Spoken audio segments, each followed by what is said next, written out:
Fifth Rose. Confraternity.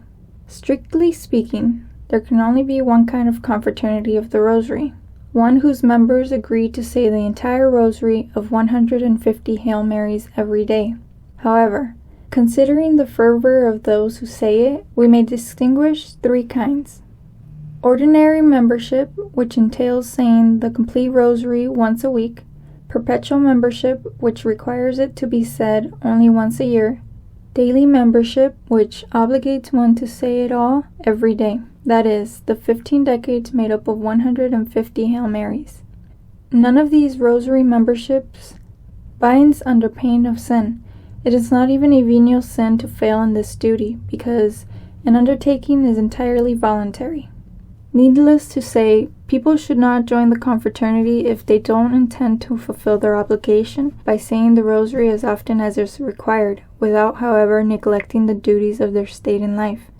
So whenever the Rosary clashes with a duty of one's state in life, holy as the Rosary is, one must give preference to the duty to be performed. Similarly, sick people are not obligated to say the whole Rosary, or even part of it, if this effort might tire them and make them worse. If you have been unable to say it because of some duty required by obedience, or because you genuinely forgot, or because of some urgent necessity, you have not committed even a venial sin. You will then receive the benefits of the confraternity just the same, sharing in the graces and merits of your brothers and sisters in the Holy Rosary, who are saying it throughout the world.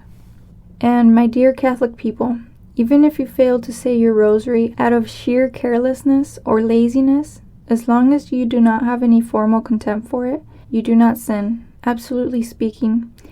But in this case, you forfeit your participation in the prayers, good works, and merits of the confraternity. Moreover, because you have not been faithful in things that are little and of supererogation, almost without knowing it, you may fall into the habit of neglecting big things, such as those duties which bind under pain of sin. For he that contemneth small things shall fall by little and little.